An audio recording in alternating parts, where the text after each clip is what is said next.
This is just a quick video on how I store my tire plug kit. Okay, I gotta get this seat off. I have the registration and all that stuff just in a baggie with some packing tape over it. Here, I took a Tusk kit with the plugs and everything, with the CO2s, and it fits perfect in this spot, but you have to split it up.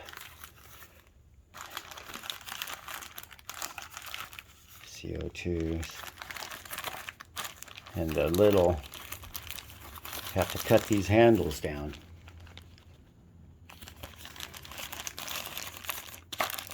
And they just slip right in there, like it was made for it. Okay, so that's how I do it. Have a good